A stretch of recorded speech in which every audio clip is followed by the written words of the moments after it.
सबको जय मसीह की। खुदा की दया है जो मैं यहाँ खड़ी हूँ। मेरा नाम जस्सी है। मैं खुदा का धन्यवाद करती हूँ कि उसने अपनी दया से मुझे यहाँ तक लेकर आया है। मैं उसकी बहुत बड़ी शुक्रगुजार हूँ।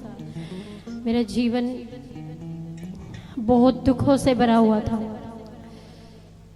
मैं परमेश्वर को नहीं जानती थी, लेकिन अचानक एक ऐसा समय आया मेरी ज़िंदगी में कि मेरे पूरे परिवार को हॉस्पिटलाइज कर लिया गया कोविड के समय पर।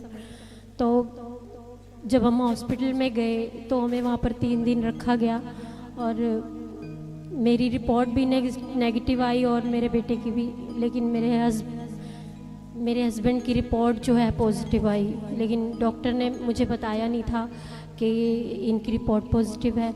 उन्होंने कहा आप घर जाओ, लेकिन इनको हम अभी इनका टेस्ट दोबारा करेंगे, कुछ प्रॉब्लम है। तो उन्होंने मुझे नहीं बताया क्योंकि मैं हार्ट की पेशेंट थी इसलिए, और मैं घर आ गई। मेरे मन में ये सवाल चल रहा था कि ऐसा क्यों हुआ। जब हमारी रिपोर्ट नेगेटिव है तो इनकी रिपोर्ट कैसे पॉजिटिव आ सकती है। इन्होंने मुझे 1 हफ्ते तक भी कुछ नहीं बताया और मैं इतनी टेंशन में हो गई, अपने घर में अकेली पड़ गई। मेरे घर के नीचे बैरिकेड्स लगे हुए थे और 2 पुलिस वाले एनी टाइम मतलब मेरे घर के नीचे रहते थे। ना कोई मेरे पास आ सकता था और न मैं कहीं बाहर जा सकती थी। और ऐसा हुआ कि मैं ऐसे ही दिन काट रही थी, बहुत टेंशन में थी। मैं डिप्रेशन में भी चली गई थी। दिन रात मैं रोती रहती थी, कुछ खाना भी नहीं खाती थी। मैंने सब कुछ छोड़ दिया था। मेरे को ऐसा लगता था कि अब मैं मर जाऊँ, कभी अपने हाथ की नस काट लूँ या अपना गला दबा लूँ या पंखे से फांसी लगाकर मैं मर जाऊँ कि मेरी ज़िंदगी में अब कुछ नहीं बचा है। क्योंकि उस वक्त इतना ज़्यादा डर बैठ गया था लोगों के अंदर कि जो भी हॉस्पिटल जाता है इस बीमारी की वजह से तो वो ज़िंदा वापस नहीं आता, उसकी डेथ हो जाती है और लाश भी नहीं देते उसके घर वालों को।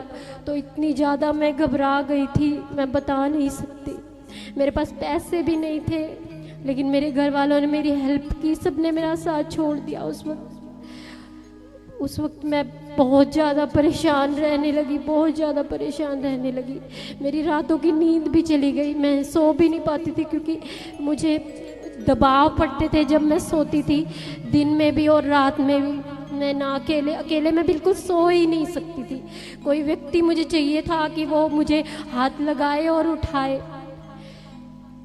और इसी डर की वजह से बस मैंने सोना भी छोड़ दिया और टेंशन इतनी रहती थी, मैं बस कुछ बता नहीं सकती, दिन रात रोती रहती थी। लेकिन एक दिन ऐसा हुआ कि महीना होने वाला था मेरे हस्बैंड को हॉस्पिटल में, कभी उनको 16 शिफ्ट कर रहे थे, कभी पीजीआई, कभी कहीं और।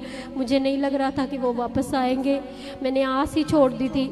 लेकिन एक दिन मैं फ़ोन चला रही थी और उसमें मैं भजन सुन रही थी, दूसरे भजन।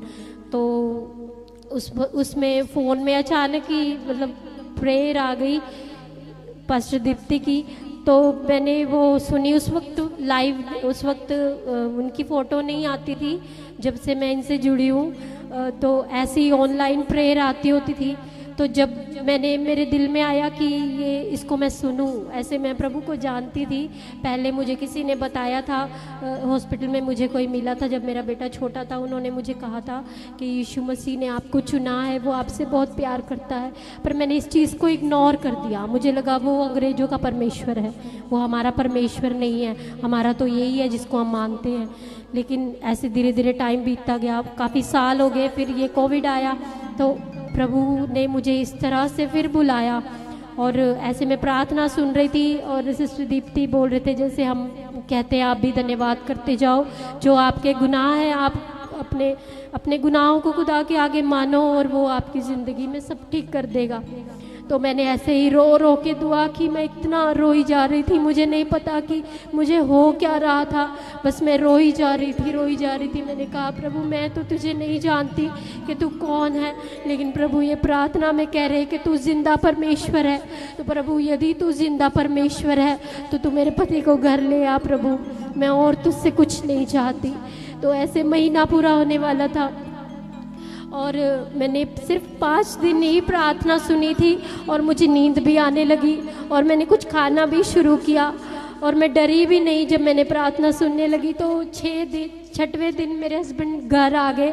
उन्होंने मुझे फ़ोन भी नहीं किया, बताया कि मैं घर आ रहा हूँ, और वो अचानक से आ गए। उनको देख के मैं इतनी खुश हुई और मैंने परमेश्वर का धन्यवाद किया। प्रभु, किसी ने मेरी नहीं सुनी, मेरी सुधि लेने वाला सिर्फ यीशु मसीह है और कोई नहीं है। उसी ने मेरे जीवन को बदला। मेरे पति घर वापस आए, फिर उन्होंने प्रभु को एक्सेप्ट किया। वो नहीं मानते थे, लेकिन सिस्टर दीप्ति कहते थे कि आप प्रार्थना करते रहो, वो खुद बदलेंगे।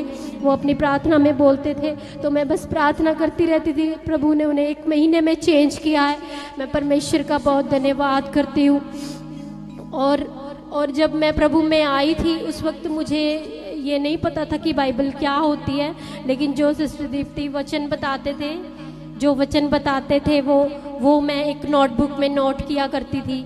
वो अगर आगे चला जाता तो मैं इसको रिपीट कर करके, रिवर्स कर करके उसको मैं वचन एक एक चीज़ में नोट करती थी।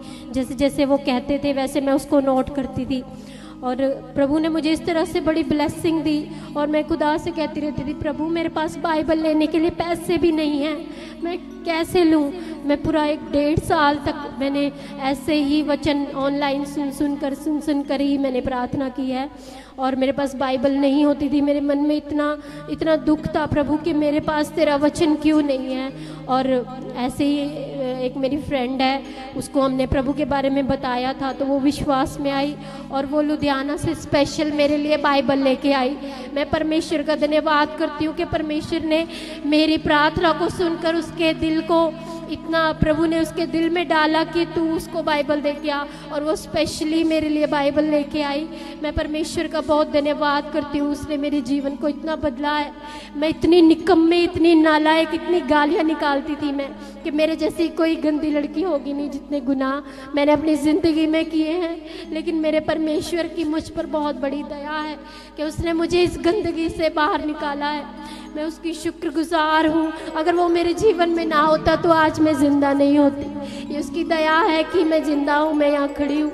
मैं उसका बहुत बहुत धन्यवाद करती हूँ परमेश्वर के, अपने ऐसे लोगों को जो हमारे लिए खड़ा करता है, जो हमारे लिए प्रार्थना करते हैं। मैं उनका बहुत बहुत धन्यवाद करती हूँ। पास्टर दीप्ति का मैं धन्यवाद करती हूँ, परमेश्वर का जो मेरे जीवन में आया और उसने मेरा जीवन बदला। और मेरा पूरा परिवार प्रभु में, मेरी मम्मी ने उद्धार पाया, मेरी सारी सिस्टर्स ने उद्धार पाया है।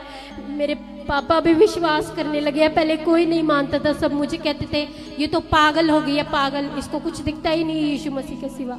लेकिन मैं उन्हें कुछ नहीं कहती थी। मैं कहती हूँ हाँ, मैं हंसती थी इस बात पे कि हाँ मैं यीशु के लिए पागल हूँ। अच्छी बात है कि मैं यीशु के लिए पागल हूँ।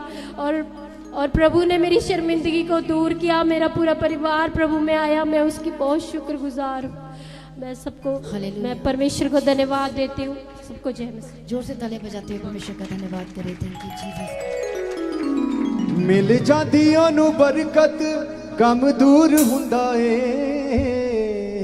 फायदा कीतियां दुआवां दा जरूर हुंदा है, फायदा कीतियां दुआवां दा जरूर हुंदा है, फायदा कीतियां दुआवां दा जरूर हुंदा है।